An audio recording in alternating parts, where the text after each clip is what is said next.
Well, welcome back to Positive Leadership Podcast. This is JP, and I'm so delighted to have a very special, unique guest today, Michael Bungay-Stine here. Welcome, Michael. JP, it's really nice to be back. I love talking to you. We've had some great chats over the years, so thanks for having me on the podcast. I'm flattered. Yeah, let me just add a few words about you, Michael, if you don't mind. I mean, you are clearly the number one thought leader in coaching. I think that's clearly the case. You're author of a bestseller, The Coaching Habit. And now you just ended a new book, which I think will be released in January, called How to Begin. That's right. You're also a fellow podcaster with your 2 pages MBS show, The Right MBS. Don't confuse, get confused. Which asks people to share 2 pages of a book that made a difference to their lives. It's a fantastic concept, by the way. You're an Australian. You study in the UK, but you are now living in Canada with your wife. You run businesses. You founded the consultancy Box of Crayons. You've been a consultant to many companies around the world, including Microsoft, my own company as well, by the way. And now you are leading MBS Works.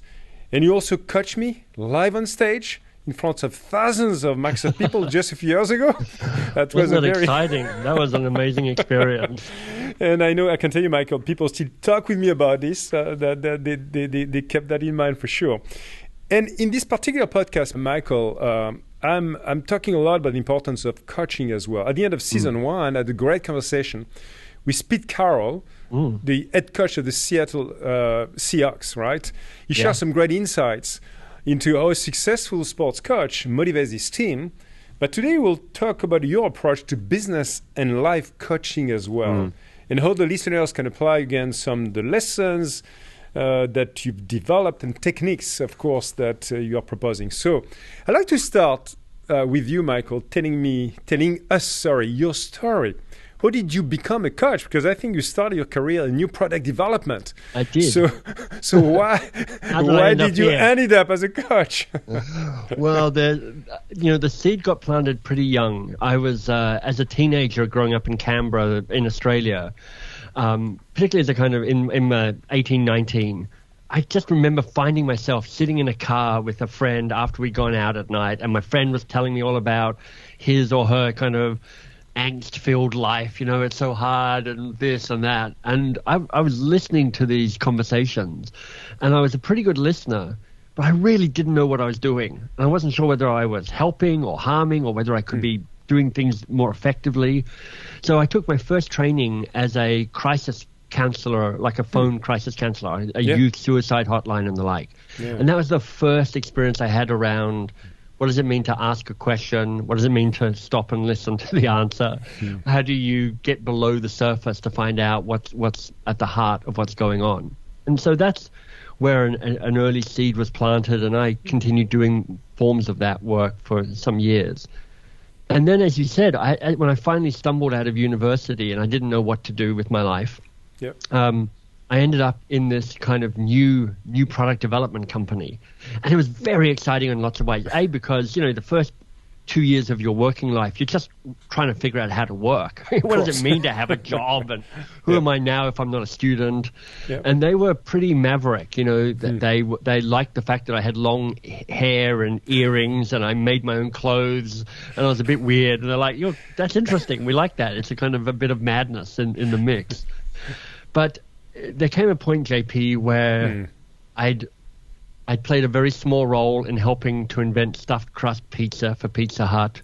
Oh, really? I helped invent a whiskey for Diageo, which I just looked this up recently. It's like somebody said, this is the worst single malt whiskey ever invented. And I just came to this point where I'm like, I don't want to die played a very small role in helping stuffed crust pizza on my gravestone. That's not a good life. That's not the best version of me at all. So that then just took me onto a path more into what does it take for people and organizations really to flourish. And so I moved into the world of change management and organizational development and worked as a consultant there for a number of years. And then it was only when my wife and I had been living in Boston and we're like, okay, Boston's not quite working for us. So we went to our local pub. We had some beers. because we're in Boston. If we were in Paris, we'd have had good wine, of course, but we had some beers. We wrote down three, and after some beers, we each wrote down the name of three cities on a beer coaster, flipped them over, and Toronto made both beer coasters. So we decided to move to Toronto. Just like that. Very exciting. It's just like that, exactly. But our flight out of Boston was on 9/11. So a very confusing time. We finally made it across the border. The job I had disappeared. I got a temporary job, but then got fired from that. So I was like, okay, what am I doing? Wow. And that's where I kind of more fully committed to becoming a coach. And then really finding my groove when I discovered what I love doing was teaching other people how to be more coach-like, because I think coaching is this powerful technology that unlocks the best of us. And so that's a lot of the work that I do, is going, how do I make coaching unweird? How do I make it feel practical? How do I make it feel like it can be part of everyday conversations between all sorts of people, not just leaders and their teams, but human to human?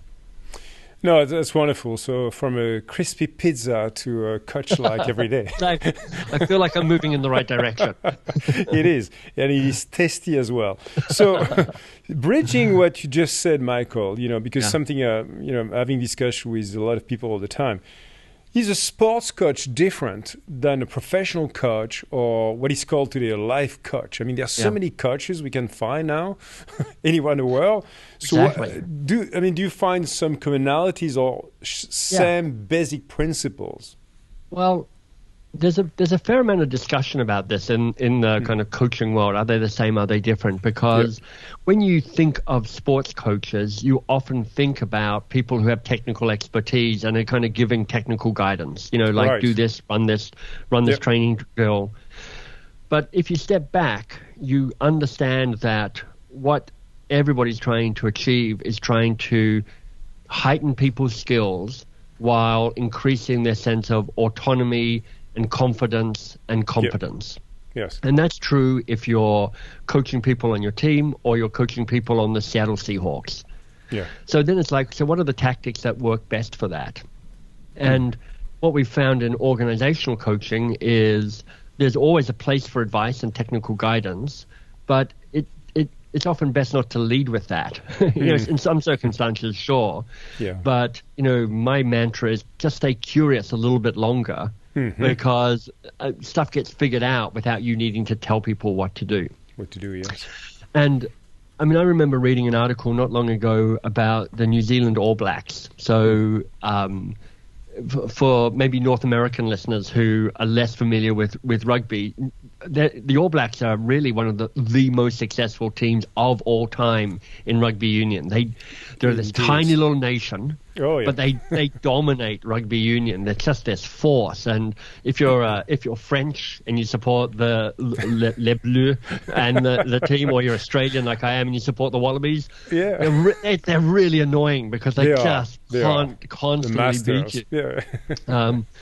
And I remember seeing an interview with the coach of the All Blacks, who was like, I mostly let these smart professionals figure the stuff out themselves. So, you'll know better than me because you've had that great conversation in the last season with Pete Carroll. But I do think that a lot of it is going, look, I've got a ton of technical expertise. That's why I'm hired as the coach. But if I'm smart, I'm going, look, what to the player, what do you already know? What have you figured out? What do you think is going on here? What's the real challenge for you in all of this? And when you blend that curiosity with technical guidance, I think, broadly speaking, the principles are going to be the same.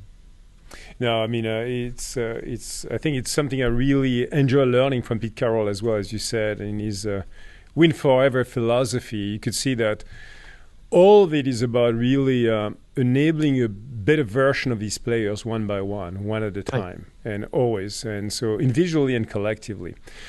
Michael, I'd like to go back on the way you helped me personally become more of a coach-like manager, because I've been also clearly experiencing your approach. And I think there are three key things you talk a lot about all the time. You started actually mentioning one of them. Be lazy. You tell me, JP, be lazy. Stop working so hard, jumping in, fixing things. Let your teams do the work, right? Yeah. So they can actually practice, they can grow, they can learn and succeed. Number 2, be often. Meaning really don't wait for the right unique moment to coach, because you can coach anytime, anywhere, spontaneously, when it makes sense actually to capture this moment. And the third one, of course, that was already mentioned, be curious. Yes. That's a huge one. Stop giving so much advice, tame your advice monster, and slow down the rush to offer up solutions and ideas. And you know my ideas better than I do. This is fantastic. Thank you. No, you're so good articulating them over and over again, which hopefully we capture. And in your book, The Advice Trap, you talk about the 3 personas we all have who are fitting what you call the advice monster. Let me call them Mr. or Mrs. Tell It, right, that we have in ourselves, which is basically thinking that the only way to add value is to tell someone and give a solution. Number 2, Mr. or Mrs. Save It. Rescue everyone you can, because that's so fulfilling. I can confirm that. And number 3, Mr. or Mrs. Control It. Control freak, because and I can relate a lot of that as well in my life, where I try always to be in control of as much I can. So the real question for you, Michael, is how do you really become more like a coach-like, right? And at work, but also in your life, what does it really take?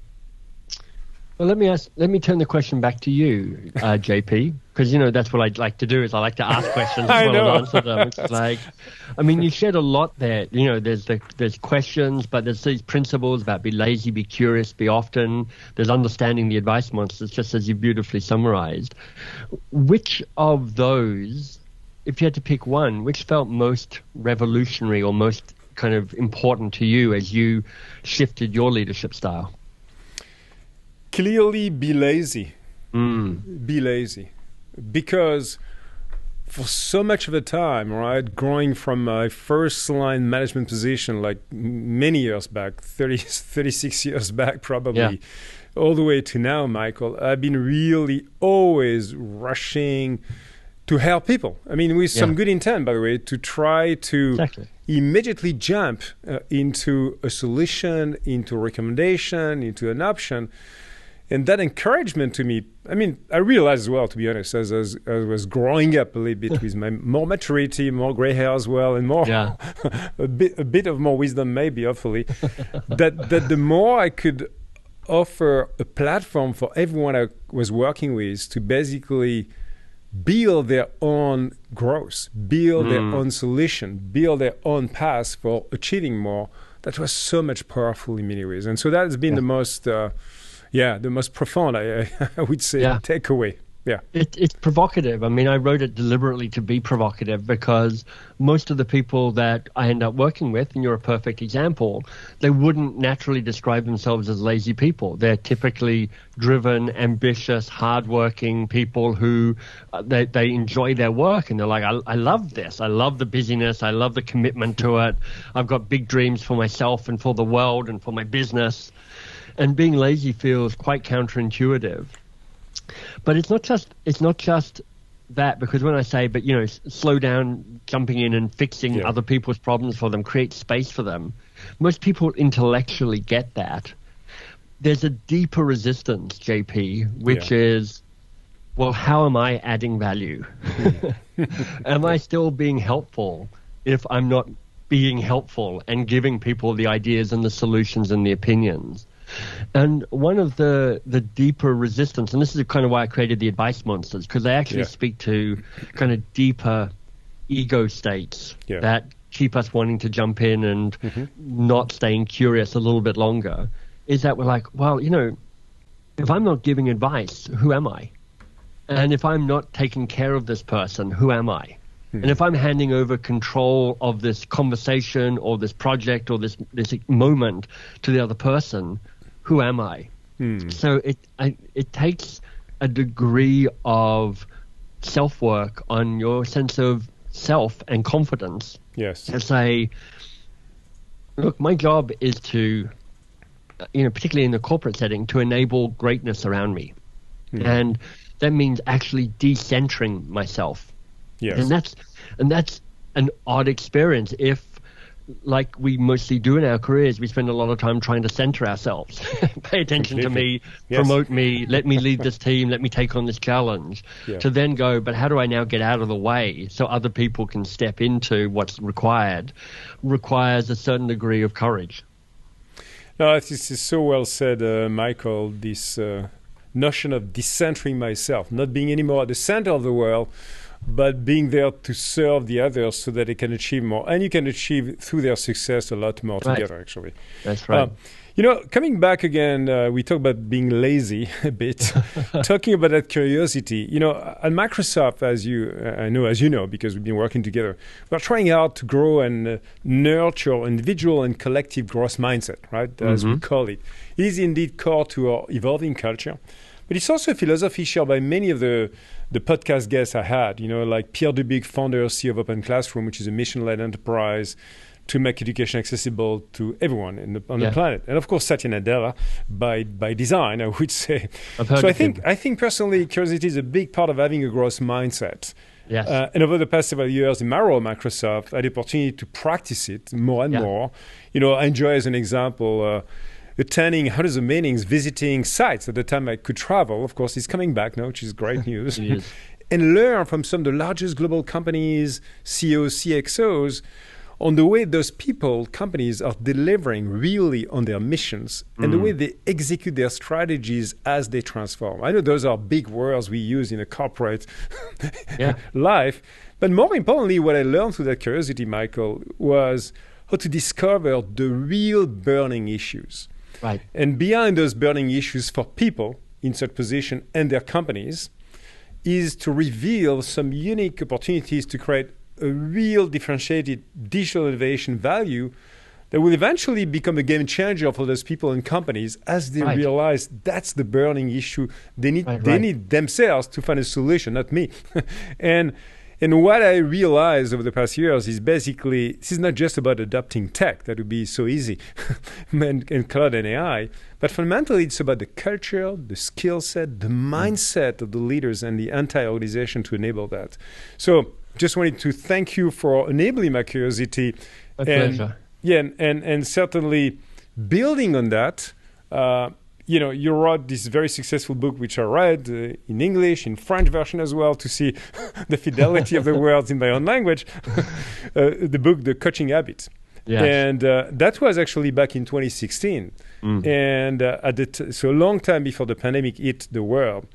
And, company Satya Nadella actually has been sharing the new hybrid work environment as the biggest shift in how we work in a generation. So I'd like to really hear you in terms of your own experience with your clients, with all the people, companies you interact with. Are you seeing any new coaching habits and patterns emerging in the art of coaching because of the pandemic, and how would you characterize that? Well, I mean, the first thing I just want to acknowledge is, that when you're talking about your curiosity and meeting other organizations and understanding what's going on, because I want to make the link between the questions that we've been talking about and being more coach-like and being more curious, just to recognize that it's not just a one-to-one conversation where that works. Strategy in some ways is like, do you have the courage to figure out what the real challenge is and commit to solving that and figuring that out? So this idea of curiosity is a scalable skill in terms of it affects culture and it affects strategy as the two kind of main entwining things that make organizational success. In terms of this move to hybrid working or working from home and the like, there's a lot going on, and I think it can amplify the best and the worst of what it means to try and lead. If you assume that when people are working from home, you have, or it's even more obvious about the lack of control you have on those other people, the lack of insight you have on how they spend their hours. You start thinking, well, and also on the flip side, you go, and these people are missing in some ways the connection and the serendipity of how we connect, and maybe feeling a bit isolated, a bit lonely, a bit disconnected. Not everybody, but some people for sure. you then go, what leadership is required for me to be most effective when I'm trying to work with people? And I'm trying to work that way myself. Mm-hmm. So there's a way that, this shift in behavior brings out or can invite the kind of the worst of surveillance capitalism. All right, we're going to track keystrokes. We're going to track how long your computer's on. I just read an article the other day about a guy who said, look, I'm lazy. I try and work as little as possible. I just run a black screen YouTube video for 12 hours on my computer. So it looks like my computer's active. So my manager checking in can kind of go, okay, apparently he's doing something. But it's also an invitation to kind of, as I would put it, step into the light to go, look, when you're more coach-like, what I hope for people is that you're trying to do two things. You're focused on the human and going, how are you thriving? What does it take to support you in being the best version of yourself, both in terms of your contribution to the work, but just as a human being? Yep. And also, how do we focus on the work that really matters? Because coaching isn't just about making people feel good. It's about bringing out the best of people and focusing on the work that matters most. Yes. And one of the things that possibly happens is that, under pressure, the miscellaneous, the trivial many get stripped away and you focus on the critical few. But to focus on the critical few, you have to have somebody with the discipline to go, what's the critical few? What's the real challenge? Yeah. What's the hard thing? And so learning how to trust, learning how to grant autonomy, learning how to give support when you're not there to give support in person, I think is part of the evolving skill set of contemporary, pandemic and post-pandemic leadership. And I think you see people wrestling with that, and I think you see some people going down a darker path and some people moving towards the light. No, I fully agree with you, Michael. I think it would be really fascinating to see the way those organization behaviors evolve as people and teams try to combine remote meetings like we do right now, like Teams calls and and etc., video conferencing, and physical meetings. So, any maybe follow-up advice from your side on what are the unique pieces of that human connection that I think we all see that is missing today, as we do only remote meetings. Yeah. And where would you be the most value add for people to think about the time they're going to share in presence versus remote? Yeah, JP, I'm always a little cautious about offering up generic advice because the truth is every culture is different, and actually within a culture, the teams are different as well. True. I think the starting point is to go, well, gosh, it's such a good question. The first thing that occurs to me is a quote from Winston Churchill. And I'll get this slightly wrong, but he said something like, we shape our buildings and thereafter they shape us. And the power in that quote for me is when you build your systems and your structures, afterwards they then shape your behavior. So often our systems and our structures remain a bit invisible to us, particularly if we've been doing them for a while. So an ability to step back and go, what are our buildings, even if they're virtual? What are the systems and the structures that we have created? And, and how do they now shape how we connect and how we focus and how we do the work? I then am a great fan of going within our little ecosystem, and that can be as a team or it can be as a unit, a business unit of some sort, almost asking the question around what do we know to be true about us in terms of here's the challenge for us. We want to stay connected and we can't be connected in person. Yep.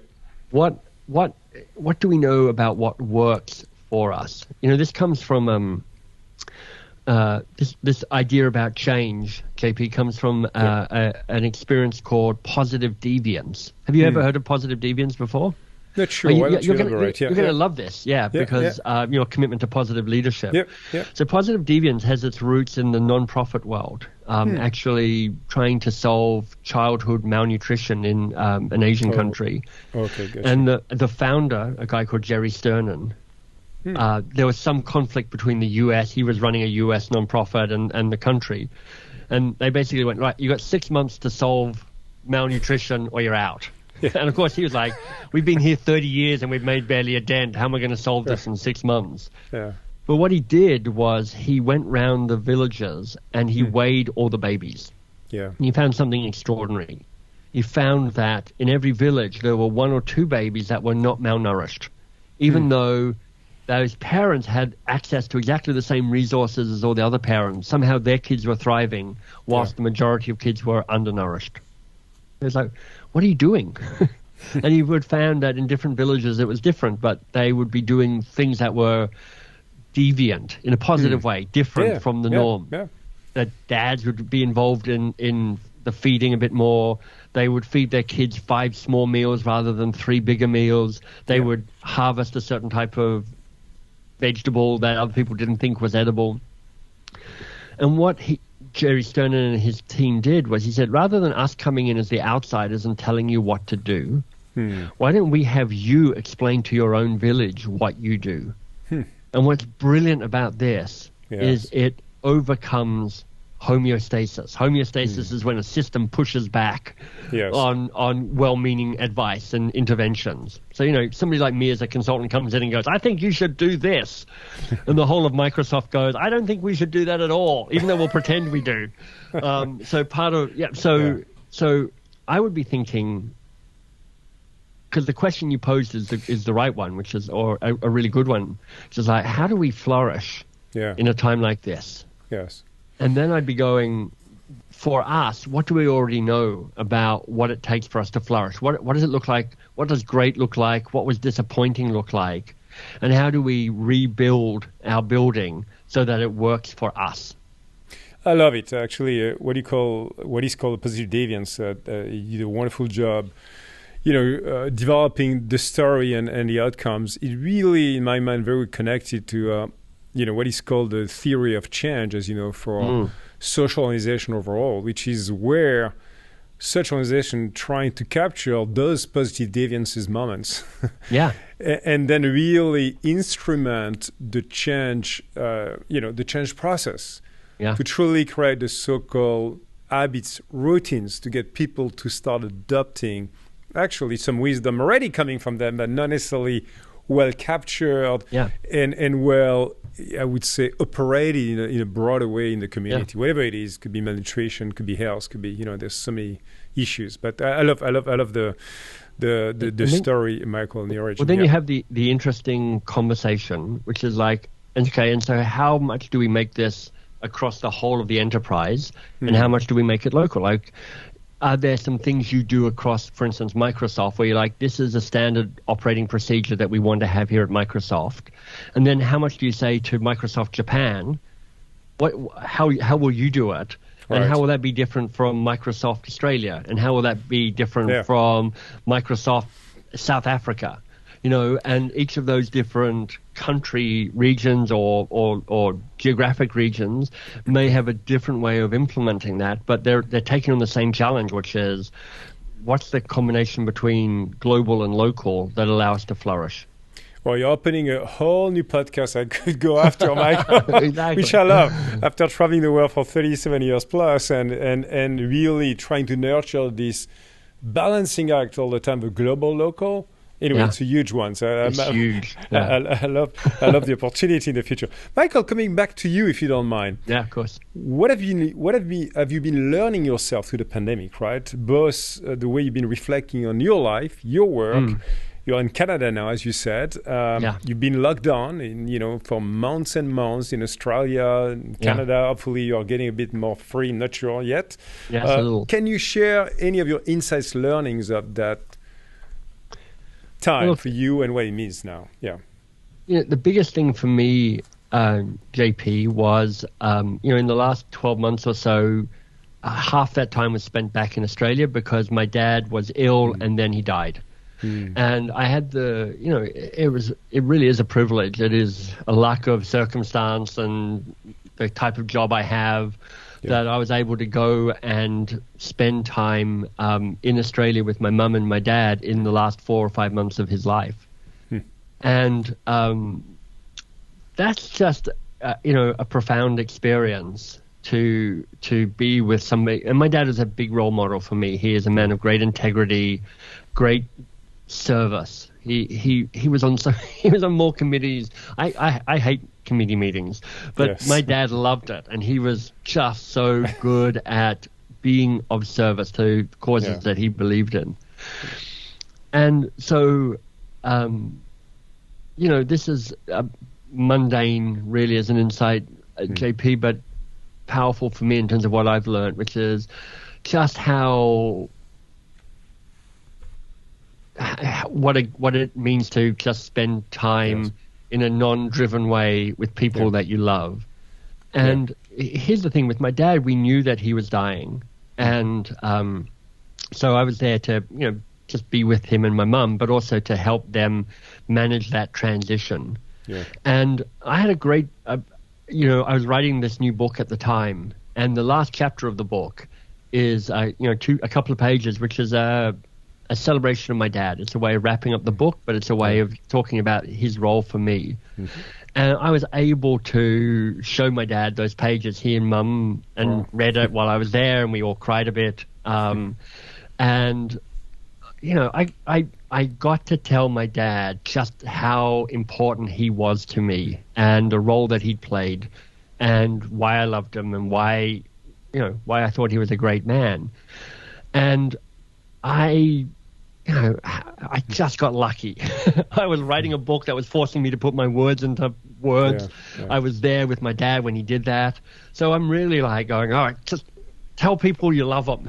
Again, I'm like, it's like, oh yeah, people keep saying that. And I've read it 1,000 times, but now I kind of understand it in a new way. Well, thank you so much for sharing that very, very personal, intimate story, Michael. And I'm sure your dad, wherever he is now, is looking at you with so much pride. And it's wonderful to hear the way he's been inspiring you. It's like a combination of pride and confusion, because my mum and dad always looked at me like, we have no idea who you are. You're awesome, but you're a bit of an alien child to us because you're a bit different. So it's a nice mix. No, it's been wonderful. Talking about this very particular time, you had, with your family back in Australia, Michael. You also, I think, used some of that time, obviously, not just that time, but many months before that, to write this new book, How to Begin. And so thanks, first of all, to share an early copy with me, and I was really excited to see finally something practical in a noblest way, right? I'm talking about practical in a very positive way, to help people, organization, teams, wherever you are, to think about the way you can find your purpose, worthy goals, as you call them, and start working towards impact, meaningful impact in your life, where you decide to spend your time and where you want to have an impact. So I think in this book, you are basically helping people to start a project, but more than that, it's about starting something that really matters to them, as you said. Exactly. And by the way, this is what this podcast is all about. And finding your purpose, living your purpose, coaching, leading others, so that they can have impact that really matters in our lives. And you talk about 3 stages. Yes. Set a worthy goal, commit, and cross the threshold. Yes. So we are all about worthy goals, Michael, and Positive Leadership Podcast, indeed. Yeah. But we explore how positive leaders can actually make a difference in their world. It can be big or small, but where do people start? That's always the biggest question. Where do they start? And I think your book is a great place to explore that. Thank you. So can you explain to the listeners what you think is the definition of a worthy goal? Because I think all of us could have a very different ways of looking at that. And how should they go about that to finding their own personal, worthy goal? Yeah. Thank you for asking that question. I mean, goal setting is not new to anybody. We've been all talking about goal setting for if you're working in an organization, your entire organizational life. It's like, what's the SMART goal? Make a SMART goal around this. I'm like, okay, it's specific and measurable and actionable and something and something. And what I noticed yeah, you'll have known from my conversation so far with JP, which is like, I really want people to thrive, be the best version of themselves. And I think at their best, organizations bring out the very best of people. But I also think at their most typical, organizations can slightly diminish people because they're like, we've got our corporate goals and we're just trying to get you to contribute to those bigger corporate goals. And you can sometimes feel like a bit of a small cog in a big machine. So how do you invite people to hold and reclaim their humanity whilst they also work in an organization, big or small, or even their own business? So I just remember coming across the phrase, I mean, I wrote it, but it was one of those moments as a writer, you're like, oh, I wrote that, that's good. We unlock our greatness by taking on the hard things. And I'd love people to have the courage to take on the bigger things, the harder things, the worthy things, both because it serves the world and it unlocks their own individual greatness. So for a worthy goal, I think there are three key attributes, three key principles: thrilling and important and daunting. So thrilling is all about, this lights me up. This is what I care about. This is meaningful for me. This kind of speaks to my values. It gets my heart beating a little faster. I'm like, I'd love to be associated with that. And part of the power of thrilling, JP, is a counteraction to the sense of obligation. Because sometimes we get to a certain point in our life or career and we're like, I should be doing this by now. I should be doing that. I mean, I had a conversation with a friend of mine, a coach, and she's brilliant. She's the best coach I know. And she's like, yeah, but I haven't written a book. And she's been talking about this book for 20 years. And we went through this worthy goal thing, and she's like, I don't want to write a book. It's not thrilling for me. I'm like, how freeing is that? You get rid of the obligation to go, oh, I should have this thing ticked off, this check mark. So that's thrilling. Important. I know this will be really resonant for you because I know how committed you are to your work in this bigger way. There's a writer and a businesswoman, Jacqueline Novogratz. She runs an organization called Acumen, which is effectively a non-profit venture capitalist firm. They invest in social enterprises. And her book from a year or two ago is called A Manifesto for a Moral Revolution. Yes. And in that book, and then she has a TED Talk that goes with it, she says, what if we can give more to the world than we take? I love that. I love that. And I think important basically asks the question of, what's the bigger game that this contributes to? For the sake of what are you doing this work? Yes. And it's a counteraction to sometimes our goals can get a bit selfish. It's all about me and mine and what I want and what I need and what makes my life better. And I'm like, I want it to be more than that. So, just as you started your organization to allow entrepreneurship to flourish, it's that contribution to the bigger world. That's a very kind of important goal in that it serves. There's a clear, I'm doing this for the sake of making entrepreneurship more available and accessible to people who might not otherwise get it. Right. And then daunting is about the edge of growth.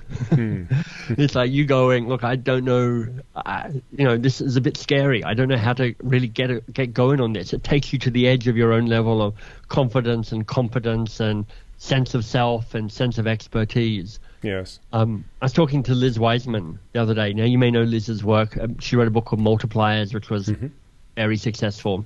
She has a new book coming out, I think next week actually, called Impact Players, which is like, who are the people whose impact is outsized compared to other people like them, and what do they do? And she and I were talking about this, and she said, so daunting is like, you know how to start the project, but you don't know how to finish it. And I think that's a really great definition. It's like, I can take the first, I see the first two steps, but then it all gets a bit misty and a bit confusing. And you're like, okay. And if you have, I think you need all three of these. Yes. But if you have thrilling and important and daunting, you have the makings of a worthy goal. And then there's a question of going, okay, so if I understand that, where do I find my worthy goal? Yes. For some people, it becomes, it's already there. They've just been waiting for permission to have it. In honor of your son, you may have gone, I've always wanted to start this nonprofit. And you're like, great, I'm away. other people are like, I want this, but I'm not quite sure where to look. Yeah. And I think the places to look are, work and not work. Just divide the world into two contexts there. Yes. Yeah. Then make a decision around, is it intimate or is it broad? Is it intimate or is it broad in terms of the scale that you want to have? Because you could go, look, my worthy goal is something about my family. Yeah. I want to make something amazing. I want to be a better son or a better parent or a better, who knows. Or it could be something broader. It's just like, look, I'm trying to revolutionize Microsoft Asia. And there's a whole different scale and a whole different focus. Yes. And then, JP, I think the final doorway to kind of have a think about where your worthy goal might be, is it more about a project? Is it more about people? Or is it more about patterns? Yeah. Project is kind of doing stuff. People is about relationships. Yeah. Am I working on how I am with other people? And patterns is about yourself. Who am I and how am I trying to grow and evolve myself? In this new book, How to Begin, I give examples of my own worthy goals as they unfold. And one of them is stepping away from being the CEO of Box of Crayons, the training company that I created. Yeah. And honestly, that is about patterns. It's about me giving up control and disentangling myself from something I've spent 20 years building and has my DNA all over it, and trusting Shannon, the CEO, to redo the values and redo the vision and not get too caught up by it. So it's this kind of combination of people, my relationship with Shannon, and patterns, who am I, that kind of drove that particular worthy goal. No, wonderful, Michael. Wonderful to hear your deep insights into, again, the practical steps to make it your worthy goals, one at a time. And by the way, how are you doing with this transition with Shannon? I don't want to open a big question, but it's so much of your baby, Box of Crayons. Exactly. So you had to let it go and grow by himself. Well, we worked really hard at it because founder transitions are a nightmare. Founders, they're weird, prima donna, overly precious kind of people, and I'm one of them. So we did two things that were really smart. The first is we hired a transition coach for 2 years. She worked with us for the year leading up to Shannon formally taking on the role and the year following it. And really her job was to make sure that I didn't screw it up. And there's a little bit kind of the danger of Shannon and I colluding and screwing it up, but really it's like managing me. The other thing that we did that was really powerful was we took a leaf out of the work of Susan Scott. Now, Susan wrote Fierce. She's also based in Seattle, so she's probably a friend of Microsoft. And from one of her books, she talks about a decision tree, and literally she uses the metaphor of a tree. She says there are 4 types of decisions: twig, branch, trunk, and root. Twig branches, twig decisions are decisions I'll never hear about or never know about. It's like just minutiae. Branch decisions are decisions I might one day hear about, as an update from Shannon or the company newsletter or whatever it might be. I'm like, oh, that's interesting. Trunk decisions are decisions for Shannon to make, but she and I have a conversation about them beforehand. So she seeks my input and guidance and opinion, but it's her call. And then root decisions are decisions that I, as the owner, get to make. Wow. And through our work in trying to figure this out, we decided that I only have 2 root decisions to make. That's it. Do I fire Shannon or not? I mean, is she doing a good enough job? And do I sell the company? Those are my only 2 decisions that I am empowered to make. Everything else is Shannon's. So that is powerful and liberating for her and liberating for me. And it just, Shannon and I, when we talk, we will have conversations which is like, I think this feels like a branch decision. I think this is a trunk decision. And we just understand that hierarchy. And then the other thing that we did, the third thing, was we set a rhythm of meeting that meant that I would know less rather than more. When we first set up, I was so worried about not having her back. I was like, let's meet every day because I want to just check in and because I want you to know that I'm going for you and I'm with you. Yeah.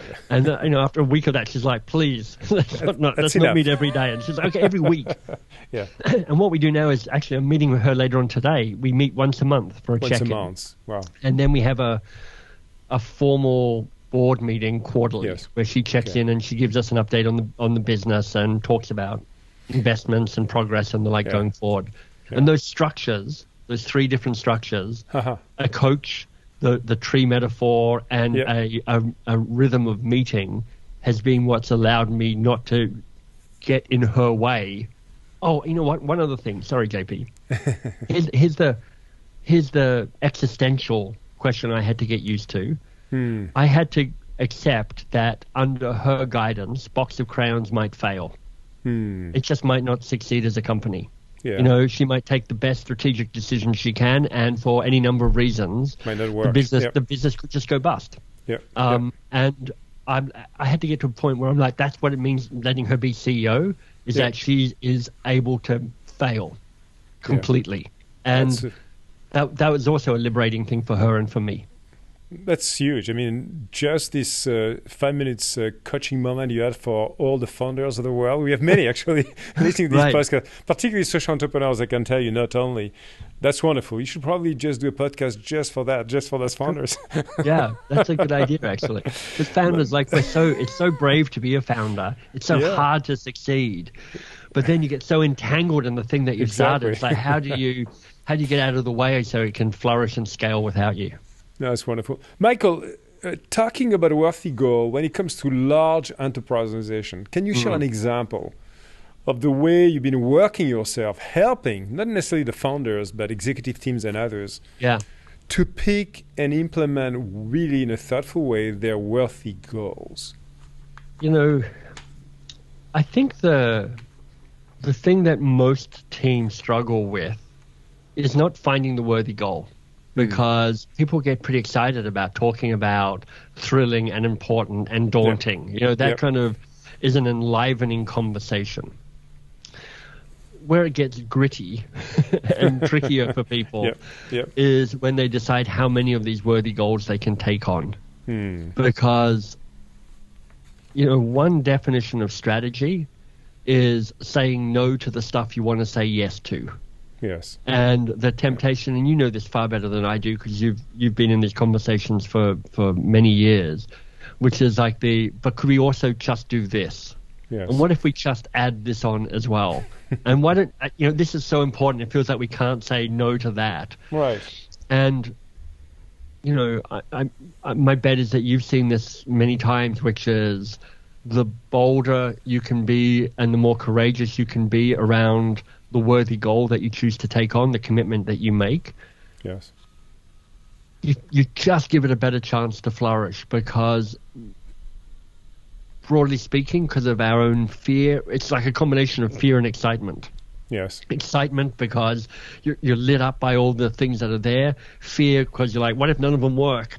I need a safety net. But having the courage to go, what are we committing to? And what are we saying no to? What are we saying no to? I think you can become a brilliant leader and really be regarded as a strategic wunderkind if all you say in meetings is, but what are we going to say no to so that we can really commit to this? And if that's all you ask, everyone's like, she's so good at that. She's so good at helping us keep our focus.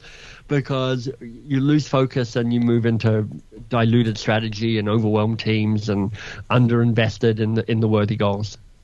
No, it's so true. And I found it so hard for so many years of my life, Michael, saying no, because I was the one generating more possible options and this and this and this, even using this tyranny of or, of course, to to push people to add with an and. And I know how hard it is actually to truly pick the few things that matter the most. So love the fact you are insisting so much on that. Hey, Michael, in your book you also talk about, of course, the cost of keeping the status quo.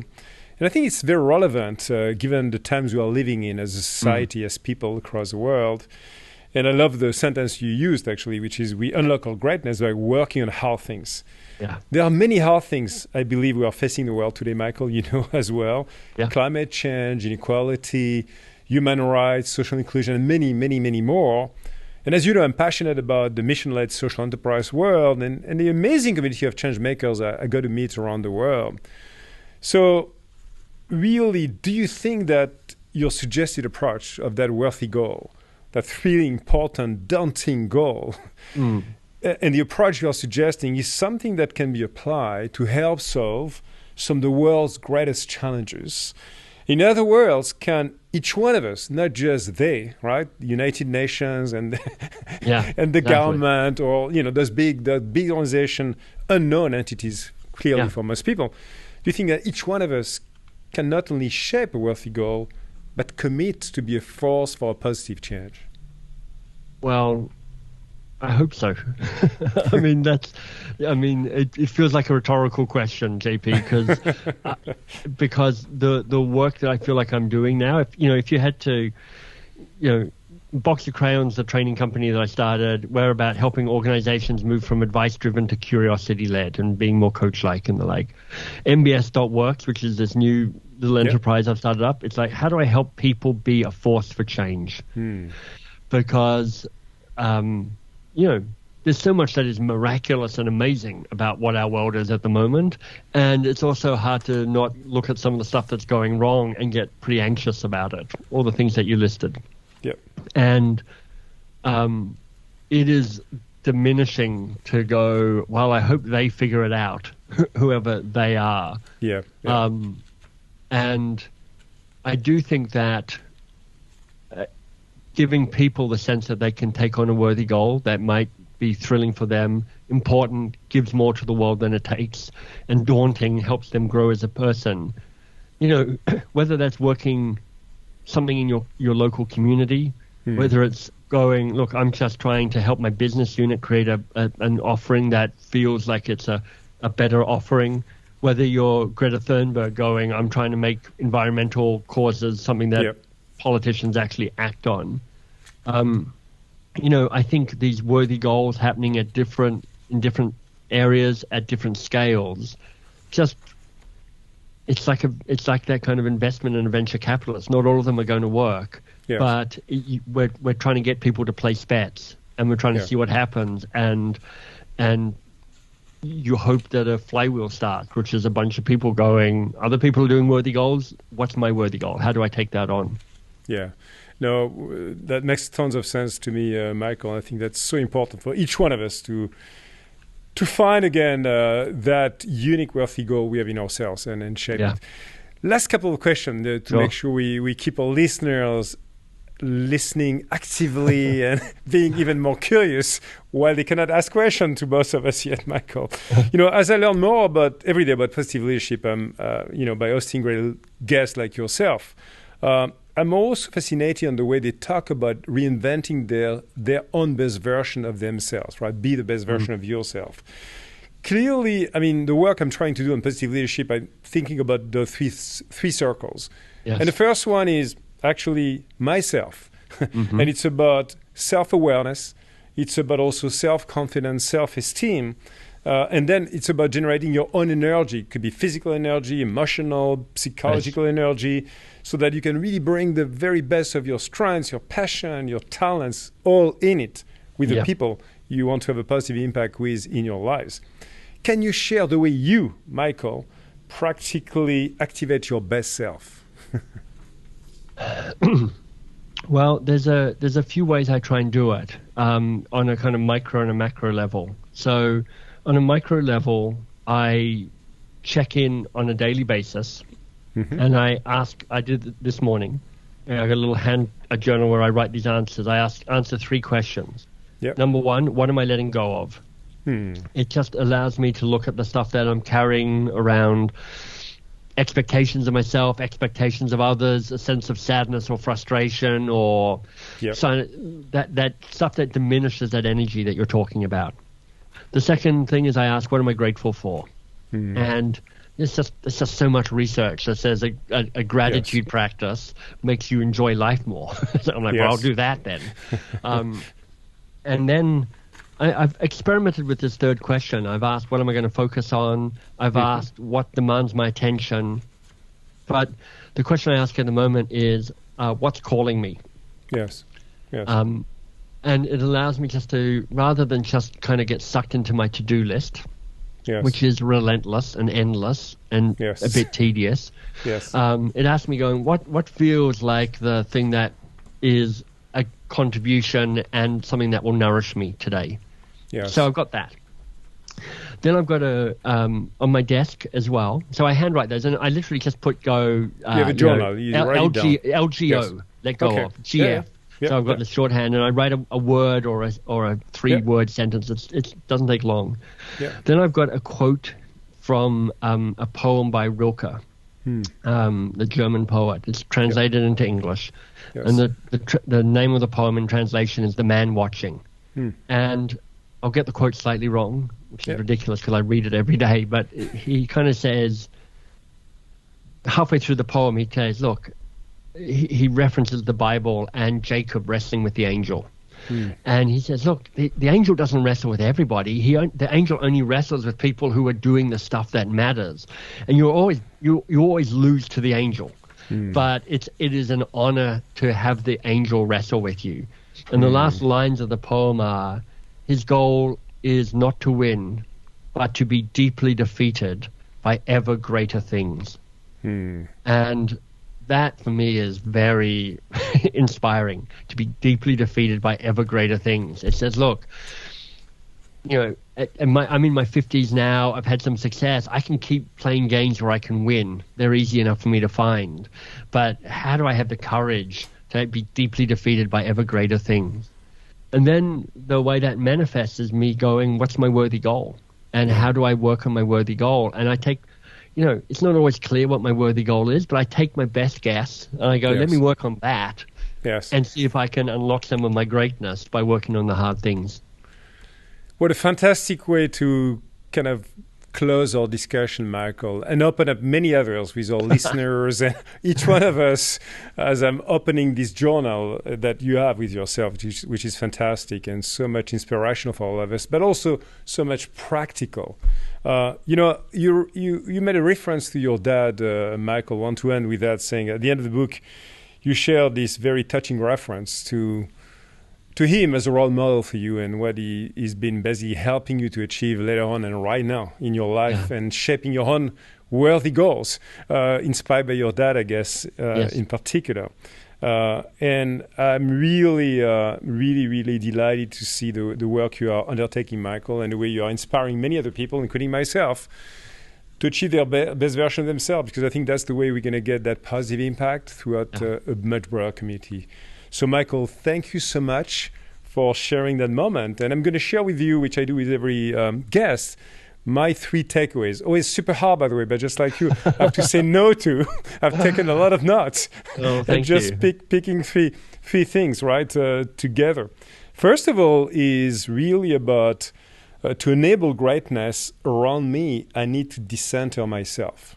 I love that because I think that's so much true in terms of positioning yourself in a fundamental different way. Number 2, moving away, and I'm going to have a lot of critics for that, it's okay, smart goals, to the worthy goals, meaning TID goals, thrilling, important, and daunting, TID. That's the new mantra for real goals, worthy goals. And 3, I love finishing with some poetry that you talked about. Wrestle with your angel, because I think this is the way you're going to find the calling in yourself. So that's my takeaways, Michael. I hope they make sense for you. That's perfect. Like I love that we've had a conversation that touches on those 3 things. So thank you for summarizing them so beautifully. Thank you so much, Michael. And again, we'll stay in touch together, whether it is in Canada, Australia, maybe France, taking a cup of wine one day. I am desperate to come to have a glass of wine with you in Paris. So I'm going to take you up on that for sure. Thanks so much, and all the best for you in all of your new wealthy goals accomplishments, Michael. Take care. Thank you. Thanks, JP. Thank you.